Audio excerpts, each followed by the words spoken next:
Welcome to program views makers. मैं हूं आपके साथ शाइस्ता यूसुफ। मामला कुछ यूं है कि तहरीक इंसाफ के लाहौर से शुरू होने वाला लॉन्ग मार्च का आज चौथा दिन है। मार्च इंतहाई कम रफ्तारी से इस्लामाबाद की तरफ बढ़ रहा है। आज इमरान खान ने खुद कह दिया कि एक दिन में ज्यादा से ज्यादा 10 से 12 किलोमीटर का सफर करेंगे। तहरीक इंसाफ के इस लॉन्ग मार्च के दौरान शरका की तादाद पर भी बात हो रही है। रातों में मुलाकातों के चर्चे भी हो रहे हैं।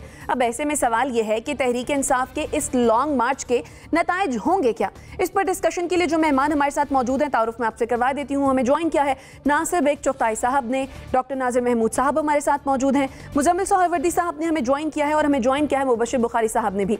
आप तमाम मेहमानों के वक्त का बेहद शुक्रिया। NBC आपके जानिब आऊंगी। हम बार बार डिस्कस कर रहे हैं, बड़े दिनों से डिस्कस कर रहे हैं कि लॉन्ग मार्च कब होगा। अब लॉन्ग मार्च हो रहा है। आपके ख्याल में लॉन्ग मार्च का मकसद क्या है और इसके नताइज आखिर होंगे क्या? देखिए, लॉन्ग मार्च का जो पहले मकसद बयान किया गया था वही था कि जल्द अज जल्द इंतखाबात कराए जाएं और उसके बारे में वार्निंग भी थी, धमकियाँ भी दी गई और अल्टीमेटम भी दिए गए। और जब कुछ नहीं हुआ तो फिर लॉन्ग मार्च मेरे ख्याल मजबूरी में शुरू हुआ है। मेरी अपनी राय ये, क्योंकि वो शायद चाहते नहीं थे, वो नफरी पूरी नहीं हो पा रही थी। जितने लोगों ने कहे थे किसी से 30,000 किसी से 40,000, वो शायद पूरे नहीं हो पाए और वाकई नहीं हो पाए। जो आप देख रहे हैं सूरत हाल, उसमें वाकई पूरे नहीं हो पाए। तो वो बहुत हिचकिचाहट के साथ उन्होंने ऐलान किया और फिर जब ऐलान किया तो जुमे के बजाय मंगल को ऐलान कर दिया। वो भी खैर ऐसी कोई बात नहीं है। तो इसका मकसद था इंतखाबात का ऐलान। इंतखाबात का ऐलान तो होना नहीं है, एक बात तय है। और बल्कि कल ख्वाजा आसिफ ने कहा है कि आप इंतखाबात की डेट मांग रहे हैं तो मैं आपको डेट देता हूँ, अगस्त के 2 महीने के बाद इंतखाबात करा दिए जाएंगे। फिर एक तरफ से एक और राय भी आ गई कि मुल्क माशी बुरहान का शिकार है, सैलाब से हम नहीं निपट पा रहे। तकरीबन 2 खरब रुपए का नुकसान हुआ है सैलाब से, 12,000 स्कूल तबाह हुए हैं, 1 खरब का नुकसान तो स्कूलों का ही है। तो ये कैसे करेंगे, किस तरह करेंगे? ऐसी हुकूमत को देंगे अगर आप, तो हुकूमत किस तरह काम करेगी? तो आइन की किसी शक का सहारा रखकर, आइन में गुंजाइश मौजूद है 1 साल और का इजाफा करे जाए। यकीनन शरारत है ये कुछ लोग जो हैं वो परेशान करना चाह रहे हैं दूसरों को। लेकिन मेरा ख्याल ये है कि इंतखाबात का मुतालबा तो मुस्तरद हो चुका है। अब जो सूरत हाल है आज जो मैं देख रहा हूँ वो बहुत ख़तरनाक सूरत हाल है। पहले DGISPR की और ISI की आपने प्रेस कॉन्फ्रेंस देखी होगी। उसके बाद जो टेम्पो बढ़ा है, पहले स्लो हुआ फिर बड़ा टेम्पो, और आज जो टेम्पो है बड़ा ख़तरनाक है। कल तक इमरान खान कह रहे थे कि पूरा मन रहेगा हमारा लॉन्ग मार्च, हम अमन से जाएंगे, अमन से बैठेंगे, जो सुप्रीम कोर्ट ने कहा है हम उन इलाकों में जाएंगे, वहीं जाके बैठ जाएंगे। आज वो कह रहे हैं कि बैलेट या बुलेट बैलेट या खूनी इनकलाब। हाँ, तो ये इनमें से कोई एक हमें चॉइस करना होगा। तब्दीली के लिए कामरान बंगश साहब ने फरमाया है, खैबर पख्तूनख्वा के वजीर हैं, कि अगर गोली चली तो हम भी गोली का जवाब गोली से देंगे। और वो दूसरे जो हैं हमारे अमान साहब, वो तो बंदूकें जमा कर रहे हैं, उन्होंने तो कैंप लगा दिया है। तो ये बहुत ख़तरनाक सूरत हाल है। अगर इसका नतीजा इस शक्ल में निकला तो बहुत बुरा होगा। दूसरा, हुकूमत ने एक अजीब व गरीब काम दिखाया है और वो भी मुझे लगता है कि गलत है, कि उन्होंने रेड जोन का जो दायरा है वो बढ़ा दिया है 0 पॉइंट। ये कोई तकलीफ समझ नहीं आ रही। तो मेरा ख्याल ये है कि पुरअमन रहें, जो चाहें करें, इसका नतीजा पुरअमन होना चाहिए। नटशेल में ये है कि इंतखाबात अभी नहीं हो रहे। ठीक है, इंतखाबात अभी होते नज़र नहीं आ रहे हैं आपको। आपका पॉइंट आ गया। डॉक्टर नाजिर, क्या वाकई लगता है कि ये जो लॉन्ग मार्च हो रहा है ये सिर्फ फेस सेविंग के लिए कर रहे हैं खान साहब? बिल्कुल, मुझे भी यही लगता है, क्योंकि इन्होंने इतनी मरतबा पहले ऐलान कर दिया था कि अब आ रहे हैं, अब आ रहे हैं, बार बार वो उसको मुलतवी करते रहे। लेकिन अब जब आखिर में इनके पास कोई मुतबादिल रह नहीं गया था सिवाय इसके कि ये जैसा तैसा मार्च शुरू करें, तो ये फेस सेविंग इनकी लेकिन हो नहीं पा रही। यानी जो आपका सवाल है ना कि नतीजा क्या निकल रहा है, नतीजा इनका ना PTI के लिए अच्छा निकल रहा है ना मुल्क के लिए अच्छा निकल रहा है। PTI के लिए अच्छा इसलिए नहीं निकल रहा कि ये बिल्कुल वाज़ेह हो के सामने आ गया कि इनके पास वो लाखों या मिलियन मार्च तो क्या, इनके पास चंद हज़ार लोग ये वो मुश्किल से जमा कर पाते हैं, और इसीलिए ये बार बार रुक भी रहे हैं, रुक जाते हैं ताकि मजमा जो है वो डिस्पर्स हो जाए, जो थोड़े बहुत लोग जमा होते हैं। अगर ये जारी रखते तो फिर ये वाज़ेह हो जाता कि लोग इनके साथ नहीं हैं। लेकिन अब ये जो ख़त्म करते हैं फिर दोबारा जमा होने का लोगों से कहते हैं, तो जिस भी शहर में जाते हैं वहाँ से चंद हज़ार लोग जमा हो जाते हैं, इनके साथ नाचते गाते हैं, ये फिर कुछ इल्ज़ामात लगाते हैं, लोगों को बुरा भला कहते हैं, धमकियाँ देते हैं और उसके बाद फिर ये आगे बढ़ जाते हैं। तो एक नतीजा तो ये निकल रहा है इसका। दूसरा नतीजा ये निकल रहा है कि जो इनके अपने हामी हैं, इनके अपने वोटर्स, मैं कह लूँ कि उनके अपने वोटर्स में भी दो तरह के लोग हैं ना। एक जो तो इनके वफादार हैं, यानी डाई हार्ट कारकुन है, उनको तो आप कुछ भी कहें फ़र्क नहीं पड़ेगा, उनके लिए तो हर चीज़ कामयाब है, जो खान साहब ने कह दिया ठीक है। लेकिन वो वोटर जो, जिसमें मैं समझता हूँ जो पीटीआई के हैं, लेकिन इनमें भी कुछ लोग ऐसे होंगे जिनमें कुछ सोचने समझने की सलाहियत होगी। जब वो सोचने समझने की सलाहियत अपनी आजमाएंगे और कुछ सवाल पूछेंगे तो उसका नतीजा क्या निकलेगा। यानी उनको ये पूछना चाहिए कि इस, लेकिन डॉक्टर नाजिर, हम फिर भी देखते हैं कि खान साहब के साथ वोटर्स तो हैं ही और ज़िमनी इंतखाबात इसका सबूत भी हैं। कल भी आप देखें कि कुरम में जो है वो खान साहब ही जीते हैं। देखें, वो नशिस्तें हैं जो इनके पास ऑलरेडी थीं, इन्होंने कोई नए मार्के सर नहीं किए हैं। यानी ज़्यादातर इनकी नशिस्तें वही हैं जो इनके पास थी, उन्हीं को इन्होंने दोबारा से कैप्चर किया है। तो असल तो फैसला जब भी होगा ना कि जब अगर वो सीटें जीत कर दिखाएं जो इनके पास नहीं थी, ये नून लीग से छीन लें या पीपुल्स पार्टी से छीन लें या ANP, तो तब पता लगेगा। अभी तक ये नतीजा अखज़ कर लेना कि इनकी हिमायत बढ़ गई है, ज़्यादा से ज़्यादा यही है कि वही नशिस्तें इनके पास आ रही हैं। तो वो जो सवालात आ रहे हैं वो कि मतलब आप इनका अंदाज़ देख लेना इस मार्च का नतीजा क्या निकल रहा है। यानी बयानिया इनका वही है, कोई नया प्लान, कोई नया मंसूबा, कोई मईशत को संभालने के लिए, मुल्क के लिए मुस्तकबिल का कोई प्लान। एक साल अगर इलेक्शन को रह गया है तो इनके पास कोई ना कोई मंसूबाबंदी होनी चाहिए। इनके पास कुछ नहीं है सिवाय इल्जाम लगाने। अगर देखा जाए जो भी बात है, लेकिन लोग तो उनके साथ हैं, सपोर्टर उनका तो निकल रहा है बाहर और बड़ी तादाद में निकल रहा है। टेलीविजन स्क्रीन पर भी लाइव मनाजिर चल रहे हैं उस लॉन्ग मार्च के, तो हम देख सकते हैं कि लोग तो बड़ी तादाद में निकल रहे हैं ना, खान साहब के साथ सपोर्ट भी कर रहे हैं, उनको वोट भी दे रहे हैं। आखिर कुछ तो है, कोई बात तो है। लोग तो हैं, लोग ज़्यादा, इससे तो कोई इनकार नहीं कर सकता कि लोग इनके साथ नहीं हैं। अच्छा, जब आप मार्च में निकलते हैं तो लोग अब तहरीक लब्बैक अगर ऐलान कर दे तो उसकी 2 सीटें होती हैं, 4 सीटें होती हैं, उनके वो भी निकाल लेंगे हज़ारों लोग। जमात इस्लामी की कितनी सीटें होती हैं वो भी लोग निकाल लेंगे।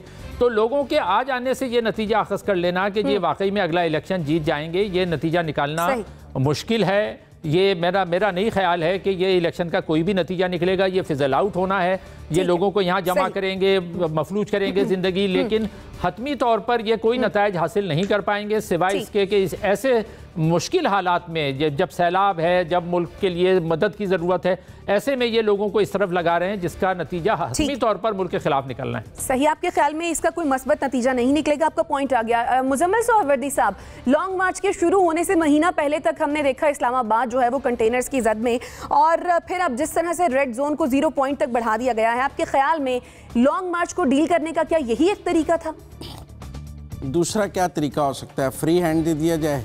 नहीं, लेकिन रेड जोन को 0 पॉइंट तक बढ़ाना, इतने सारे जो सेक्टर्स हैं उनको भी रेड जोन में शामिल कर देना। अगर इमरान खान ने H9 में बैठना है तो उन्हें इस बात से सरोकार नहीं होना चाहिए कि वो 0 पॉइंट तक आ गया है। लेकिन अगर उन्हें H9 में कह चुके हैं कि हम H9 में बैठेंगे, फिर हुकूमत को आखिर ऐसी क्या फिक्र थी, ऐसी क्या टेंशन थी कि उन्होंने रेड जोन जो है वो 0 पॉइंट तक बढ़ा दिया?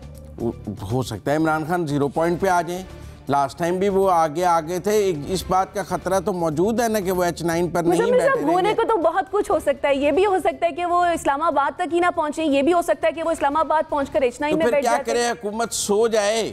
लेकिन आप ये देखें ना कि इतनी ज्यादा तादाद में हम यहाँ पर कॉन्स्टेबल्स देख रहे हैं, कंटेनर्स देख रहे हैं। देखें, दो ही, या तो हुकूमत को प्रोएक्टिव अप्रोच लेके कोई बंदोबस्त करे कि अगर कोई हालात ख़राब हुए वो आगे आए तो मैं उनको रोकने के लिए क्या करूं, या अगर वो प्रोएक्टिव अप्रोच करे तो आप कहते हैं हुकूमत को ये करने की क्या ज़रूरत है। तो दूसरी सूरत है कि हुकूमत चैन से सो जाए और जब कुछ हो जाएगा तो फिर आप कहिएगा कि हुकूमत ने देखें कोई तैयारी नहीं की। लेकिन ये कैसी हुकूमत है कि इमरान खान प्रो एक्टिव से ज्यादा प्रो हाइपर एक्टिव हुई है हुकूमत इस वक्त? तो बात ही हाइपर एक्टिव की। आज उन्होंने कहा नहीं कि अगर बैलेट से ना हुआ तो फिर खूनी हो जाएगा।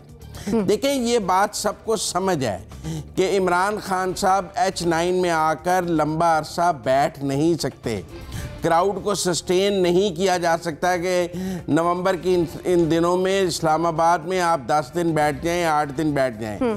अगर वो H9 में एक साइजेबल क्राउड इकट्ठा करने में कामयाब हो जाएंगे तो उसके बाद वो यही अल्टीमेटम देंगे कि अगर आपने 6 घंटे में इलेक्शन ना अनाउंस किए तो मैं आगे चल रहा हूँ। मैं इससे आगे चल रहा हूँ। वो थ्रेट करेंगे, अल्टीमेटम देंगे, आगे बढ़ेंगे। अब जब वो ये करेंगे और लोग उनके एक साइजेबल क्राउड उनके साथ होगा तो आप कहेंगे राना सनाउल्लाह ने तो कोई तैयारी नहीं की थी, उसको नहीं पता था इमरान खान ने आके अल्टीमेटम देना है। क्या राना सनाउल्लाह को ये ख्याल था कि इमरान खान शराफत से आके बैठेगा और घर चला जाएगा? किसको ये ख्याल था? फिर आप मुझसे ये सवालात करने शुरू हो जाएंगी। तो इसलिए सवाल को दोनों तरफ रख कर देखें। क्राउड इकट्ठा कर लेंगे। अगर आप ये चाहती हैं कि इस्लामाबाद पूरे पर इमरान खान को कब्जा करने की इजाजत दी जाए और आप वो कोई नैरेटिव बिल्डिंग करना चाहती हैं तो वो आपकी कोशिश हो सकती है, लेकिन मैं आपको कह रहा हूँ कि हुकूमत इतनी बेवकूफ नहीं है कि आपकी ये कोशिश कामयाब होने देगी। आप चाहे जितने मर्जी उधर तलाश कर लें कि ये कंटेनर हटा लो, वो नहीं हटाएंगे। सबको इमरान खान का पता है। मुझे एक नैरेटिव बिल्ड करना पड़ा है। नहीं, आप नैरेटिव बिल्ड कर रही हैं ना कि ये कंटेनर हटा लिए जाएं, ये रास्ते खत्म कर दिए जाएं और एक फ्री हैंड दे दिया जाए, तो उसके बाद फिर जब पार्लियामेंट पर लोग चढ़ जाएंगे, होती है, मुश्किलात होती है। मैं खुद भी जब आती हूँ तो अभी तो सब मैं इस्लामाबाद में हूँ, साइडों पे पड़े हुए, अभी तो उन्होंने कोई सड़क पे रखे ही नहीं। मुश्किलात तो अभी कोई नहीं है। मैं सारा अभी जब वो रखेंगे तो मुश्किलात शुरू होंगी। आपने तो पहले ही पीटीआई की तरफ से ये कहना शुरू कर दिया है कि मुश्किलात हो गई हैं। अभी तो वो फुटपाथों पर साइड पे पड़े हैं और आपको मुश्किलात हो रही हैं। बाद में एनडीसी कह रहे हैं कि हम ये बाद में तय कर लेते हैं। अगर अभी सड़कों पे आने तो दें कंटेनर्स को। चलें, ठीक है। मुबशिर बुखारी साहब, इस लॉन्ग मार्च के बारे में कहा जा रहा था कि ये खान साहब का ट्रम्प कार्ड होगा। आपके ख्याल में क्या खान साहब ने इस ट्रम्प कार्ड को सही वक्त पर इस्तेमाल किया है? जैसा दोस्त कह चुके हैं कि कुछ चारा नहीं था, क्योंकि मज़ीद डिले नहीं किया जा सकता था। और पीटीआई के दोस्तों से जब पहले बात होती थी तो वो भी थोड़े से मायूस नज़र आते थे जब खान साहब कहते थे जल्दी कॉल दूंगा और आपको निकलना होगा, और फिर कॉल नहीं आती थी।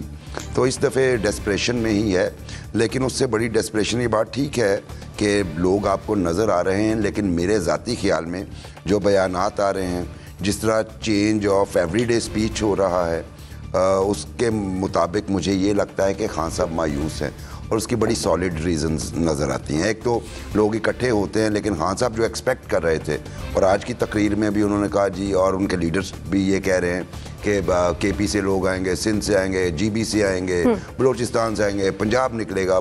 मतलब आज चौथा दिन है। वो जो हम एक्सपेक्ट कर रहे थे ईमानदारी की बात तो ये है कि वो वाला सीन नहीं है। दूसरी बात आप देखिए कि खान साहब ने जो स्पीचेस हैं, मसलन डिमांड, उसमें इलेक्शन इनकी डिमांड थी, लेकिन जो पहले दिन तकरीर की उस दिन वाज़ेह तौर पर उन्होंने कहा इलेक्शन या ज़ाती तौर पे मेरी कोई डिमांड नहीं है, ना ही इलेक्शन और ना ही मैं वज़ीर आज़म बनना चाहता हूँ। मैं कौम को हकीकी आज़ादी की तरफ लेके जा रहा हूँ। और फिर अगले दिन दोबारा इलेक्शन। अच्छा, कुछ साथी दोस्त जो हैं वो कह रहे हैं कि ऑलरेडी उन्होंने बता भी दिया और शायद प्रोग्राम्स में कहा भी कि खान साहब इसी सूरत हाल को मद्देनज़र रखते हुए गो स्लो पॉलिसी पे अमल दरामद करेंगे। गो स्लो पॉलिसी का फ़ायदा क्या होगा? वो ये होगा कि अगर ये 4 तारीख को पहुंच जाते अपनी उस पे शेड्यूल के मुताबिक, तो वहाँ पे धरना कितने दिन देते, ये क्वेश्चन मार्क है। और फिर उसके बाद इनके पास अगर फिर भी इनके कोई भी मुतालबा पूरा नहीं होता, जो बज़ाहिर लग रहा है कि नहीं पूरा होगा, तो उसके बाद इन्होंने आगे का लाहा अमल क्या होना था। तो ये मैक्सिमम टाइम, क्योंकि जितनी देर ये रोड्स पे रहेंगे, मीडिया स्पॉटलाइट में रहेंगे और वही पॉलिसी करें। अब देखिए 400 किलोमीटर या 350 किलोमीटर जीटी रोड से बनता है, अभी वो गुजरांवाला पहुँचे हैं, 10-15 किलोमीटर करें तो ये मेरा ख्याल है 8-9 दिन से भी ज़्यादा पे जाएंगे। दूसरी एक और तरफ जो है वो पॉइंट आउट करना चाहता हूँ, इसी सूरत हाल को देखते हुए केपी के 2 वुज़रा ने स्टेटमेंट दिए कि जिस सूरत हाल में गवर्नमेंट अगर इलेक्शन अनाउंस कर देती है और कोई भी आर्मी चीफ लगा लेती है तो हमें उस पर एतराज़ नहीं होगा। यानी वो एक तरफ से तो थ्रेट्स आ रहे हैं, दूसरी तरफ से एक मैसेज भी कन्वे हो रहा है। और उसमें असद कैसर साहब और परवेज़ हटक साहब के स्टेटमेंट्स हैं कि हमें कोई एतराज़ नहीं होगा अगर इलेक्शन स्केड्यूल अनाउंस कर देते हैं और आर्मी चीफ का। इसका मतलब है कि आप stick and carrot both use करना चाह रहे हैं हुकूमत को, लेकिन मुझे लगता है कि हुकूमत अभी तक टस से मस नहीं है। अलबत्ता जो प्रॉब्लम नज़र आ रही है, पंजाब असम्बली का इजलास जो है वो एडजर्न हुआ था, लेकिन उसे फ़ौरन ही तलब कर दिया गया है। मेरा ख्याल है कहीं ना कहीं ये खौफ भी है कि पीछे से मुस्लिम लीग नवाज जो है वोट ऑफ कॉन्फिडेंस का ना कह दे। तो ये सारे जो सूरत हाल है वो बताती है कि खान साहब जो हैं उनकी तवक्कुआत को धचका पहुंचा है। ठीक है, मुजम्मिल साहब आप कुछ कहना चाह रहे हैं? देखिए, मैं समझता हूँ कि अगर इमरान खान साहब इस्लामाबाद पहुँच गए तो फिर इसका पुरअमन इख्तिताम नहीं हो सकता। और ये बहुत, अगर तो कहीं दरमियान में वो कॉल ऑफ कर देते हैं, कोई और बात हो जाती है, कोई सेटलमेंट हो जाता है, everything is possible in politics. सियासत नामुमकिनात को मुमकिन बनाने का खेल है, इसमें कोई चीज़ नामुमकिन नहीं होती है और हम किसी चीज़ को रूल आउट नहीं कर सकते हैं। इस्लामाबाद आना एक प्रेशर है गवर्नमेंट के ऊपर, क्योंकि लॉ एंड ऑर्डर का मसला पैदा होगा, दारुल खिलाफा है। और सबसे बड़ी बात है, अगर वो इस्लामाबाद एक साइजेबल 40-50 हज़ार लोग भी ले आए, जो मामूली बात है, 4 हुकूमतें आपके पास हों, 10-10 हज़ार भी चारों तरफ से आएँ तो 50 हज़ार हो जाएगा। KP है, गिलगित है, आज़ाद कश्मीर है, पंजाब है, 4 तो हुकूमतें हैं इस्लामाबाद के चारों तरफ, उनके पास चारों तरफ से लोग ले आएंगे। तो मुझे इसका कोई पुरअमन इख्तिताम नहीं लगा अगर वो इस्लामाबाद में आकर यहाँ साइजेबल क्राउड को जमा करने में कामयाब हो गए। सही। डॉक्टर नाज़िर? हाँ, मैं 2 बातों की तरफ इशारा दिलाना चाहूँगा जो इमरान खान साहब ने कही हैं इस मार्च के दौरान। एक तो उन्होंने राना सनाउल्लाह को ख़ास तौर पे वो टारगेट कर रहे हैं ना, और उन्होंने कहा कि राना सनाउल्लाह ने 18 कत्ल किए। अब ये किसी तरह से भी अब ये किसी तरह से भी जेब नहीं देता कि वो ये बात करें। दूसरा, उन्होंने टारगेट किया है सिकंदर सुल्तान को, और जो उनके अल्फाज हैं वो मैं दोहरा रहा हूँ, ओए सिकंदर सुल्तान, तुम शरीफ ख़ानदान के मुलाजिम हो, मैं तुम्हें नहीं छोड़ूंगा। अब सिकंदर सुल्तान इलेक्शन कमीशन के चेयरमैन हैं। अब कोई भी, अगर मैं इमरान खान का मुखालिफ हूँ, लेकिन मैं कभी भी ये नहीं कहूँगा कि इमरान खान साहब कातिल हैं। मतलब ये बिल्कुल सोचना कोई इल्ज़ाम लगाते हुए ज़रा सोचना चाहिए। इसी तरह अगर मेरा इख्तलाफ है सिकंदर सुल्तान साहब से, तो भी एक हिफ्ज़ मरातिब होता है, एक इज़्ज़त व एहतराम का रिश्ता होता है। आप बिल्कुल आप चीफ जस्टिस से भी इख्तलाफ कर सकते हैं, लेकिन चीफ जस्टिस के बारे में बात करते हुए आप हिफ्ज़ मरातिब का ख्याल रखते हैं, आप कुछ तमीज़ से बात करते हैं। इलेक्शन कमिश्नर होना एक आला तरीन ओहदों में से भी है कि सिर्फ इमरान खान साहब की जानिब से नहीं, दूसरी जो हुकूमत है उसकी जानिब से भी तो तनकीद की जाती है। फॉरेन फंडेड फितना और पता नहीं क्या क्या लफ्ज वहां से भी इस्तेमाल किए जाते हैं। मेरे ख्याल से दोनों तरफ से ये मसाइल हैं। देखें, फर्स्ट ऑफ ऑल वो इस हद तक नहीं जाते, मेरा ये ख्याल है। जितना तूफान बदतमीजी यहाँ से मचाया जाता है वहाँ से नहीं होता, पहली बात। दूसरी बात ये कि अगर होता भी है तो 2 wrongs don't make a right. हम इमरान खान साहब को आइडियलाइज करते रहे, मैं खुद करता रहा हूँ अपनी नौजवानी के पीरियड में, इनको हम आइडियलाइज करते थे, कितने बड़े क्रिकेट स्टार थे, हम इनकी तस्वीरें लेके घूमते थे। लेकिन अब वही कहना पड़ता है, कैसी बुलंदी कैसी पस्ती, यानी किस बुलंदी से किस पस्ती में आए हैं, इस पर मुझे हैरत होती है। सही। मैं हैरान हूँ कि 2 सियासी जमातें तो आपस में एक दूसरे के खिलाफ बदजुबानी करें। जी, सियासत में होता है कि एक दूसरे को नाम दिए जाते हैं, पुकारे जाते हैं, सब होता है। लेकिन अगर आप उसको किसी इदारे के सरबराह को ओए कहने के साथ जस्टिफाई करें तो फिर मुझे उस पर भी बड़ी हैरानी है कि कहा नून लीग ने फितना है और आप उसको जस्टिफाई कर रही हैं कि उसका जवाब चीफ इलेक्शन कमिश्नर को ओए कह के दिया जा सकता है। जो उन्होंने राना सनाउल्लाह साहब के बारे में बात की, चीफ इलेक्शन कमिश्नर ने उन्हें ओए कहा है कि जो सियासतदान, आप मुझे ये बताएं क्या चीफ इलेक्शन कमिश्नर ने उन्हें ओए कहा है? मैं बिल्कुल यही अर्ज कर रही हूं कि इस बात की कोई का मलबा चीफ इलेक्शन कमिश्नर में डाल के, तो मैं पहले ही कह रहा हूं आप नैरेटिव बिल्ड कर रही हैं। ठीक, मुजम्मिल साहब देखें, जब नून लीग जीटी रोड पर निकली थी तब वहां पर भी बहुत सारी ऐसी गुफ्तगू हुई, बहुत सारी ऐसी बात की गई जो कि इदारों के खिलाफ भी थी। बहरहाल मैं किसी भी चीज की जस्टिफिकेशन नहीं दे रही, मैं सिर्फ ये कह रही हूँ कि 2 सियासी जमातें जो हैं वो एक नहीं ऐसा बिल्कुल नहीं है। एनडीसी आपके जानिब बताइएगा। ये बिल्कुल चलिए, एक वोट भी है आपका। अच्छा, मैं जो अर्ज कर रहा था ना, आप मुझे सेंसर कर दिया यार। मैं ही कह रहा था कि पीटीआई को पूरा हक है कि वो जुलूस निकाले, जलसा करे, ये पाकिस्तान के आइन में लिखा हुआ है, और वो जहाँ चाहे करे, जिन इलाकों में हुकूमत बना कर दे वहाँ ना करे। और अगर कोई मसला है तो कोर्ट चली जाए, कोर्ट गई भी है, वो उसका फैसला हो जाएगा। कोर्ट ने जो इलाके बताए थे वो इलाके खुलने चाहिए, अगर वो इलाके बंद हैं तो बहुत बुरी बात है, वो नहीं होना चाहिए। इमरान खान की अपनी हिमायत मौजूद है, उनका वोट बैंक मौजूद है, लेकिन जो लॉन्ग मार्च हो रहा है, अगर इसको आप गौर से देखें तो ये मार्च नहीं है, ये जलसे हैं। सही बात है। जहां जहां रुकते हैं वो लोग आके जमा होते हैं और फिर बिखर जाते हैं लोग। तो ये कंटिन्यूअस मार्च नहीं है। हमने एक मार्च देखा था नवाज शरीफ का गुजरांवाला तक, गुजरांवाला पहुंचते फैसला हो गया था। हमने बिलावल का मार्च देखा था कराची से इस्लामाबाद, जो कंटिन्यू रहा था 10 दिन तक, और उसके साथ लोग थे, वो अकेला ट्रक नहीं चल रहा था। तो फर्क ये आ गया है। देखिए, जिस वक्त खान साहब उरूज पर थे और उन्हें धरना दिया था, अपना मशहूर और मकबूल धरना, उस वक्त भी एक वक्त आया था कि जब खाली कैमरे थे वो खाली कंटेनर की तरफ कर दिए गए थे जहां लोग मौजूद थे, क्योंकि जानबूझ के किए गए थे, क्योंकि सामाइन नहीं थे, लोग नहीं थे। एक वक्त उसका जब भी आया था वो तो बहुत बड़ा जुलूस था, बहुत बड़ा धरना था। तो मेरा अपना ख्याल ये है कि उनको ये भी एहसास है, जो चिड़चिड़ापन उनमें नजर आ रहा है, जो गुस्सा आपको नजर आ रहा है, जो खूनी इनकलाब की बात कर रहे हैं, वो शायद ये है कि उनकी ख्वाहिशात के मुताबिक लोग नहीं आए। पिंडी जाकर अब राना सनाउल्लाह की आप बात कर रही हैं, अब शेख रशीद जब राना सनाउल्लाह को ये कह दें कि ज़हनी पसमानदा है, तो बाकी क्या बचता है? तय कर लें कौन कितना पसमानदा है ज़हनी तौर पर, राना सनाउल्लाह या शेख रशीद। अब हालात ये हैं कि वो कह रहा है कि पिंडी आएगा जुलूस तो फिर लोग बढ़ेंगे। तो आप अंदाज़ा हो गया ना कि हालात जो हैं वो ऐसे नहीं है। कि मैं समझता हूँ कि खुरेजी नहीं होनी चाहिए, अगरचे ऑन कार्ड मुझे नजर आ रही है। खुरेजी नहीं होनी चाहिए, एक पुरअमन जुलूस होना चाहिए जो जब तक चाहे बैठा रहे, सही ढोल बजाता रहे, रक्स करता रहे, गाने गाता रहे, चोर कहता रहे, डाकू कहता रहे। लेकिन एक बात बता दूं आपको, जितने इल्जाम इमरान खान ने लगाए हैं चीफ इलेक्शन कमिश्नर पर, उन पे 18 खरब रुपए का केस बनता है। सही एहतजाज होना चाहिए, लेकिन पुरअमन एहतजाज होना चाहिए। बिल्कुल आप ठीक कह रहे हैं। एनबीसी मुबशिर बुखारी साहब, जैसा कि सभी एनालिस्ट मान रहे हैं इस बात को कि इंतखाबात का ऐलान होता हुआ नजर नहीं आ रहा, ये मुतालबा भी मुस्तरद हो गया है, तो क्या लगता है कि हुकूमती स्ट्रेटजी खान साहब को इस नहज पर ला सके कि खान साहब कोई ऐसा कदम उठा लें जिससे उनकी सियासत को नुकसान पहुंच जाए?